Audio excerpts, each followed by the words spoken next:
Un cordial saludo a todos los alumnos de este diplomado en Seguridad Industrial y Prevención de Riesgos Laborales de la Unidad de Posgrado de Ingeniería Industrial.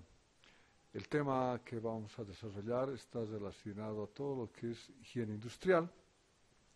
Comenzaríamos a desarrollar lo que significa esta primera gráfica o fotografía.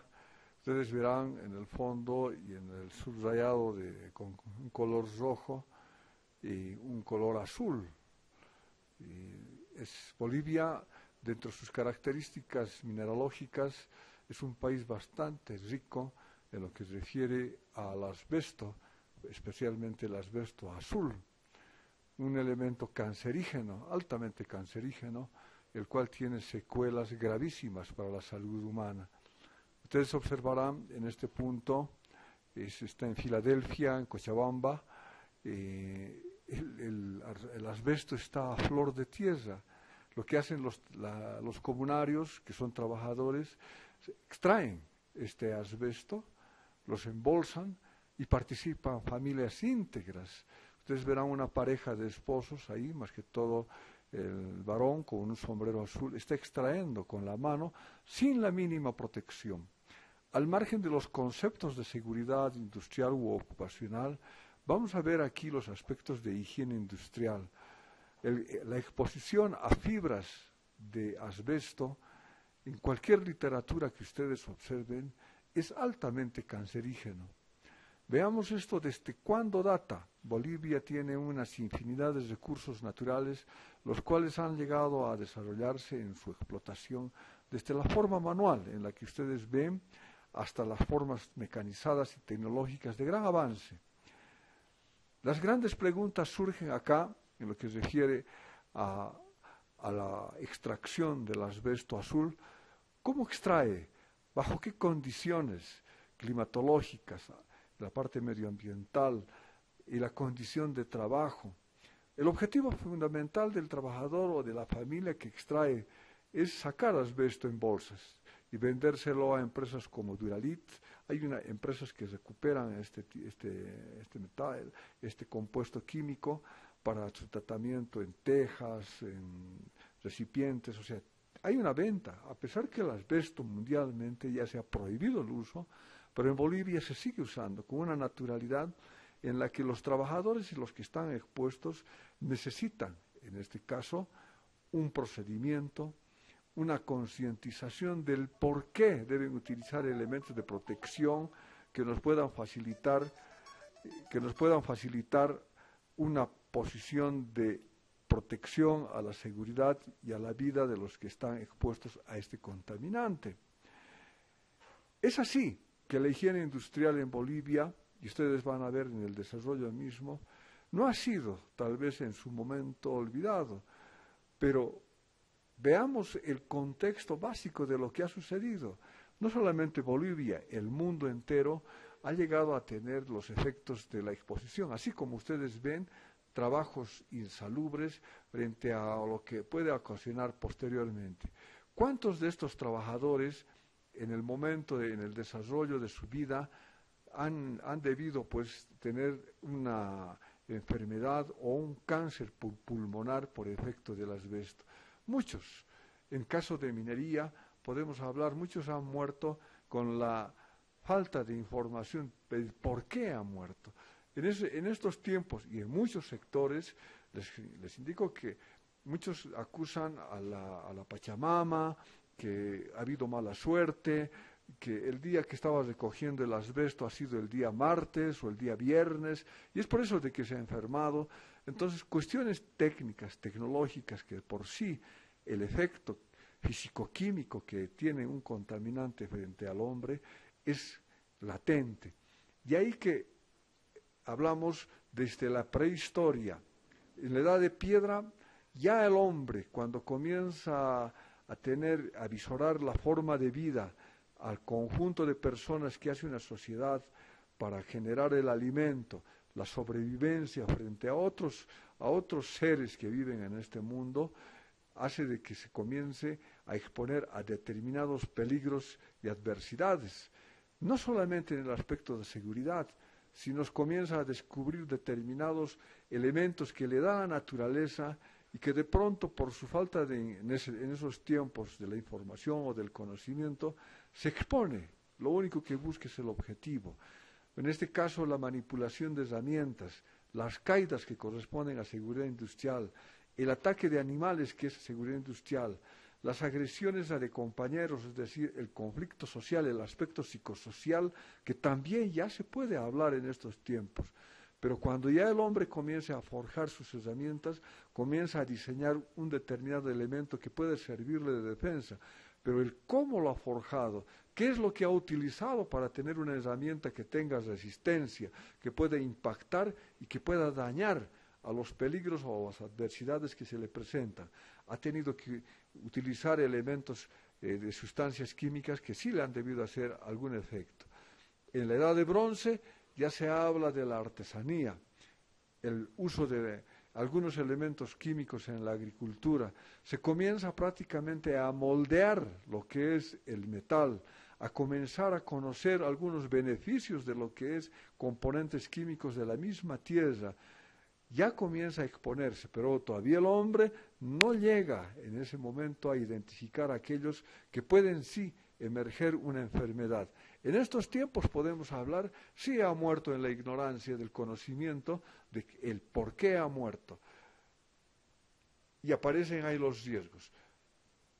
En sí, está algo interesante hablar de la historia de lo que es la seguridad y higiene ocupacional.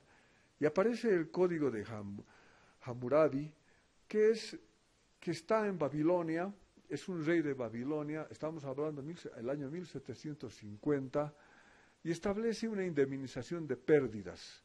Es decir, ya se hablaba, 1750 años antes de Cristo, de que cualquier persona que ocasionara daño, hubiera un delito, tenía que haber una indemnización de pérdidas. De ahí que aparece, tiene una relación exacta con la ley de Talión, que ustedes han debido escuchar. Talión viene de una derivación de la época que significa tal cual. Es decir, una indemnización en lo que si perdió algo tenía que indemnizarse en esa misma proporción. En medio ambiente se aplica hoy en día eso. En seguridad e higiene es algo medio complicado, porque si ha perdido, por decirle algo, por el efecto de un contaminante químico, hay un cáncer pulmonar, muy difícilmente va a poder pagar un pulmón nuevo, entonces, o algún otro órgano. El código de Hammurabi no aplicaría tanto, pero por lo menos habría una indemnización por pérdidas. Ya se practicaba ello en función al trabajo que se realizaba. Los efectos producidos por el plomo en mineros y metalúrgicos recomienda el uso de baños higiénicos en estos tiempos para evitar la saturación de plomo. En sí, el plomo, o sea, los metales más maleables de esta época, el cobre, tal vez el estaño, por ahí podemos decir, pero el plomo el que nos lo otorga determinada posición de flexibilidad en el manipuleo, y el hombre es el que se expone con mayor intensidad a este contaminante. Y aparece muchos estudios desde la época. Hipócrates hace 400 años hace ese tipo de mención. Ya descubre los efectos del plomo y pues recomienda baños higiénicos. Pregunta, ¿es saludable? ¿Es recomendable? Hablamos 400 años de Cristo, un baño higiénico para evitar saturación de plomo, cuando el plomo en partículas finísimas ingresa al pulmón. Dentro de nuestro contexto actual podemos decir, puede las respuestas surgir a través de una higiene personal, pero lo que no va a poder eliminar es el ingreso del plomo a través de vías respiratoria, dérmica o gastrointestinal. Ya de por sí, pero aparecen determinados lineamientos sobre la prevención o protección de la contaminación química ocupacional 400 años antes de Cristo, Hipócrates. En esos tiempos, Platón y Aristóteles, hablamos por el mismo tiempo de 400 y 300 años de Cristo, ya estudiaron determinadas deformaciones físicas producidas por ciertas actividades ocupacionales, planteando la necesidad de prevención. Ya existían los efectos. En estos tiempos, cuando ya existen diagnósticos establecidos por el efecto del plomo, como ser cólicos, disnea, vómitos, debilidad muscular, existe una falta de coordinación psicomotora, el ribete de Bourdon, que está referido a los labios, a las encías específicamente, son parámetros en los que en esos tiempos ya existían algunas situaciones que observaba, no con tanta precisión como en la actualidad, pero como ser, por ejemplo, la debilidad muscular, el dolor abdominal intenso, ¿de dónde salía? Y muchos de ellos fallecían en ese trabajo y comienzan estos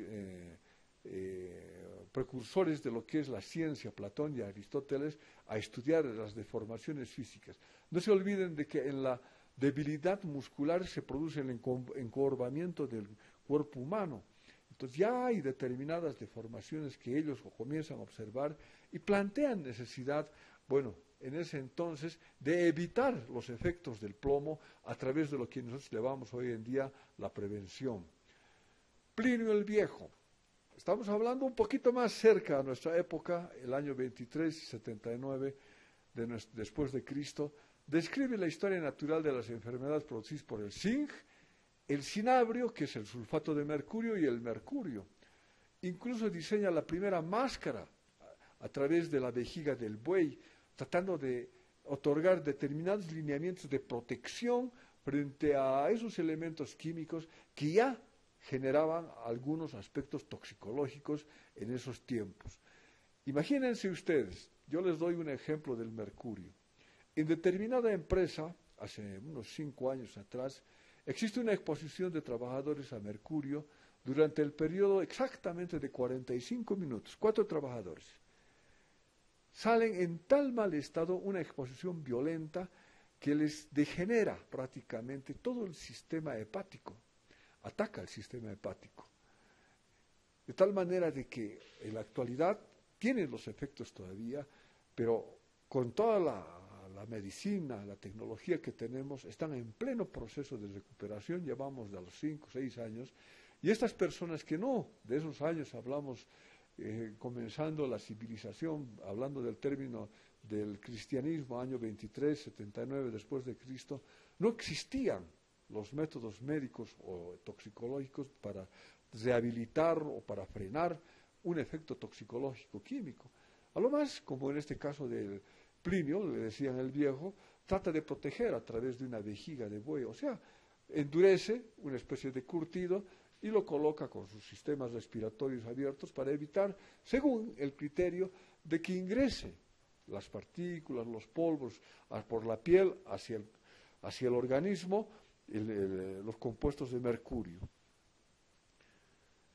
Todo ello, estamos hablando de las enfermedades profesionales, ya existían desde la prehistoria hasta la historia, considerando los contaminantes químicos, han existido, existen y van a existir enfermedades profesionales que van desarrollándose en función a los tiempos.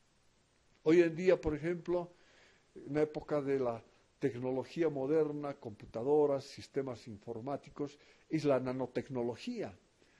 Llega a extremos en que un simple elemento electrónico puede medir hasta 3 micras, imagínense, 5 micras, 10 micras.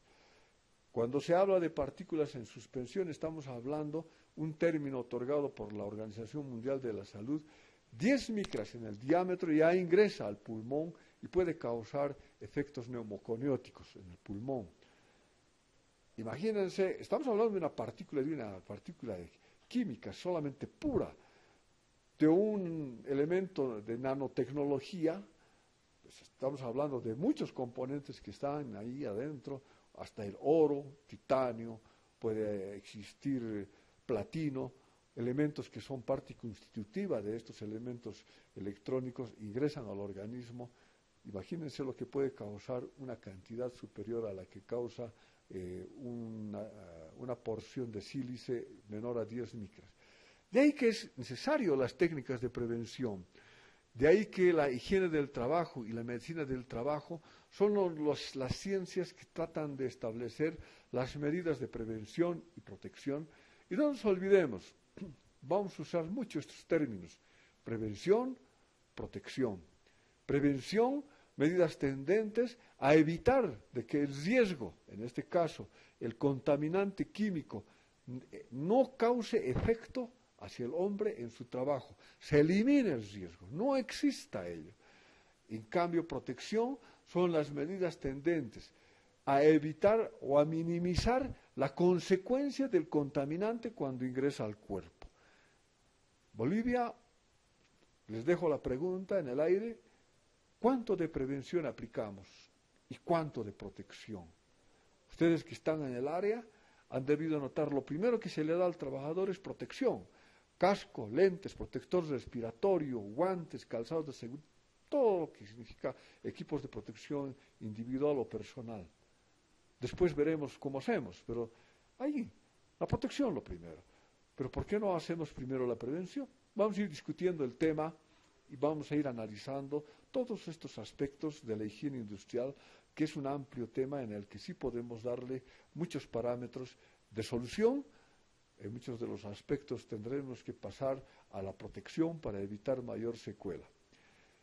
En sí, el hombre comienza a tener determinadas posiciones frente al desarrollo, frente a los riesgos, a todo lo que se le presenta en su vida cotidiana, la lucha por la tierra de los egipcios, los griegos, los romanos, en esos lugares donde la predominancia de la tierra siempre ha sido uno de los aspectos importantes de las sociedades, hace de que genere mejores armas de pelea, mejores elementos para poder contrarrestar o invadir o tener mayor territorio.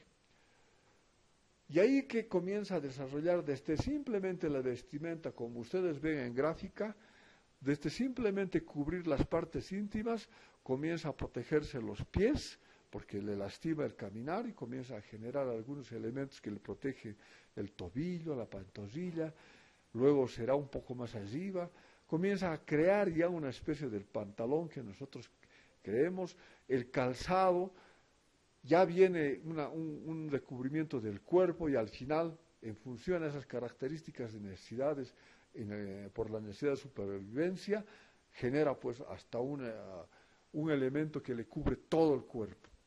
En el mismo sentido, debería aplicarse en esa mentalidad del hombre que está expuesto a contaminantes químicos, generar, a tener un medio de protección desde lo más elemental hasta lo más completo. Vamos a ver más posteriormente qué pasa con ello, con los equipos de protección personal. En sí, el desarrollo de la higiene industrial y la seguridad ocupacional que ustedes ya han debido ver, aparecen científicos, que ya después de Cristo, 1440, 1499, como Ulrich Ellenbogen, comienza a escribir sobre enfermedades relacionadas al ambiente de trabajo, la forma de prevenir, los aspectos en los cuales el hombre podría inferir de tal manera de que pueda tener algún elemento de conocimiento para poder evitar a la enfermedad profesional. Y en el siglo XVI hablamos, George Bauer, o conocido como George el Agrícola, pues se ocupa de los peligros relacionados a la minería de metales en su obra de Metálica de 1566. Algo más específico, ¿qué hacen los metales de la época? Porque no se olviden que el hombre comienza a desarrollar gran inquietud en lo que se refiere al uso de metales y plantea en la explotación minera mejorar la ventilación. Pero imagínense ustedes, el mejorar la ventilación en una mina implica una gran tecnología. En esos tiempos, ya hablamos, en los que no había tecnología de extracción, succión, ventilación propiamente, se daban los modos de generar galerías amplias. En Bolivia, hablamos ya un poco más adelante, cómo los mineros trataban de evitar al contaminante que podía generar intoxicación violenta o una contaminación que podía causar efecto a su organismo, era introduciendo en una jaula un pequeño pájaro, un ave, y ingresaba con él. Estando adentro, el pajarito tiene pues un pulmón bastante pequeño en relación al hombre. El hombre tiene 94 metros cuadrados de desglose en pulmón.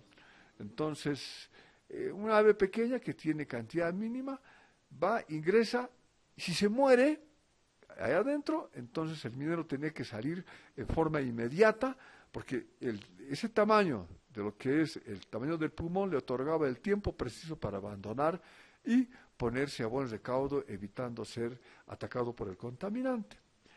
Pero George el Agrícola también enuncia en su obra cómo fabricar máscaras que protejan efectivamente a los mineros, tratando de evitar el polvo. Se discute ampliamente que los accidentes en minas y causas, ¿cuáles eran la teoría de la causalidad que han debido ver ustedes en seguridad industrial? Hay tres postulados. Hay una causa natural, una nube de causas, y las causas están interrelacionadas entre sí, que puede identificar la causa o las causas de tal manera que se puedan corregir en un evento que pueda dañar a la seguridad y a la vida de los trabajadores. Se describen los efectos del pie de trintrella, de una enfermedad debido a la exposición de los pies de largo tiempo en la humedad. Ustedes saben muy bien que la minería, en muchos parámetros o parajes de nuestro país, si hablamos de Potosí, mucha agua. Y ahí viene enfermedades por motivo de exposición a la humedad y al agua. Hay una enfermedad por la humedad de las minas que habla ya en 1494.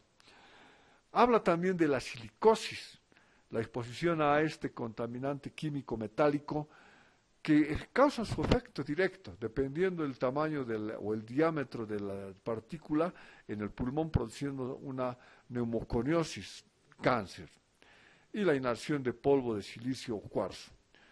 Durante este siglo del XVI, Paracelso observa durante 5 años a trabajadores de una planta de fundición y publica sus observaciones. Ahí está, comienza ya a desmenuzar los efectos toxicológicos del mercurio y otros metales, como el caso del plomo, comienza a dar mayores luces y comienza ya a ver de la necesidad y participación de un tipo de medicina que nosotros llamamos medicina del trabajo. Y nuestro padre de la seguridad e higiene, Bernardo Ramazzini, en el siglo XVII. Estamos hablando 1633, 1714. Hay un libro que habla de su libro El Morbis Artificium Diatriba. En sí, este libro es un tratado de enfermedades de los trabajadores y se considera el padre de la medicina ocupacional porque otorga lineamientos en lo que se refiere a la identificación y al tratamiento del trabajador, que describe de manera sistemática y ordenada a las enfermedades investigadas en la época. Y señala que los mineros, agricultores, pintores, albañiles, enfermeras, soldados, doctores y otros más, las enfermedades a las que pueden estar expuestos.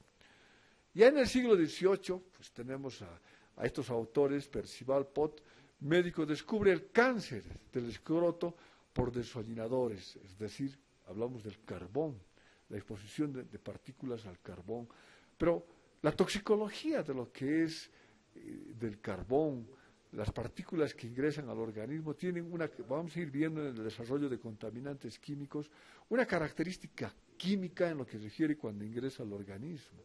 Por ejemplo, los elementos metálicos como la sílice que hemos hablado, es insoluble en agua, es insoluble en todo lo que es la tráquea, todo el sistema de ingreso por vía respiratoria, por la boca o por la nariz, no se va a solubilizar, pero dependiendo del diámetro ingresará directamente por esa capacidad química a los pulmones. Pero hay determinados componentes químicos que tienen la capacidad de solubilizarse y no atacan ya a los pulmones, atacan al sistema hepático, a órganos internos, el riñón, el hígado, que son fundamentales, y comienza a producir un efecto. En el siglo XIX se desarrollan ya leyes, o sea, parámetros y procedimientos legales de Europa, Inglaterra, Francia, Alemania. En sí, toda la comunidad europea comienza a establecer, como Estados Unidos, sus parámetros legales para proteger al trabajador frente a las enfermedades profesionales. Pero ¿qué es lo que llega a ejercer la obligatoriedad de ello? Es la revolución industrial. La revolución industrial, ya con la creación de la máquina de vapor, el desarrollo de la industria, grandes fábricas, la industria textil, genera un incremento de accidentes y, lógicamente, enfermedades profesionales. Ustedes han debido ver alguna película de la época. Genera una cantidad de ruido, otros contaminantes, las textiles, fibras, ahí polvo, increíblemente, y hace de que estos países comiencen a generar normas al respecto. Y ahí que ya después aparece pues la fecha del 1 de mayo en Chicago por las condiciones insalubres de trabajo. Pero en esta época, que la revolución industrial, así como les comentaba de la zona de Filadelfia, en Cochabamba, trabajaban pues familias íntegras, el padre, la madre, los hijos o los niños trabajando. Habían condiciones insalubres de trabajo, pero la necesidad del trabajo era tan atingente que no había 8 horas de trabajo, eran 15, 14 horas, 20 horas de trabajo, daban pocas horas de descanso, es decir, una explotación laboral increíble, que luego ya van comenzando a surgir determinados eventos como la de Chicago, 8 horas de trabajo, el respeto a la salud, a la seguridad del trabajador, es decir, ya a partir prácticamente después de la revolución industrial nos otorga determinados lineamientos. Había tantos lisiados, es lo que dice la historia, tantos lisiados que parecía un ejército que regresaba de la guerra. Eso es lo que dice Engels, 1844, cuando comienza ya el hombre a generar industrias.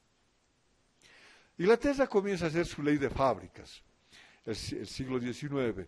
El siglo XX ya comienza a aparecer conceptos más claros de la seguridad e higiene, y aparece en 1918, se crea la Organización Internacional del Trabajo y el Servicio de Seguridad y Prevención de Accidentes en 1921.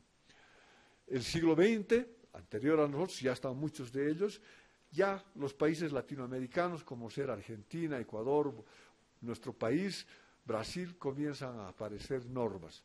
No se olviden que nuestro país asume una ley en 1979 y aparece la Ley General de Seguridad e Higiene Ocupacional, con 2 libros, un libro de gestión y un libro de condiciones mínimas, de 415 artículos. Esta ley, actualmente vigente, establece lineamientos básicos, ya por lo menos para otorgar determinados lineamientos de prevención y protección, más que todo de prevención en la seguridad y salud en el trabajo.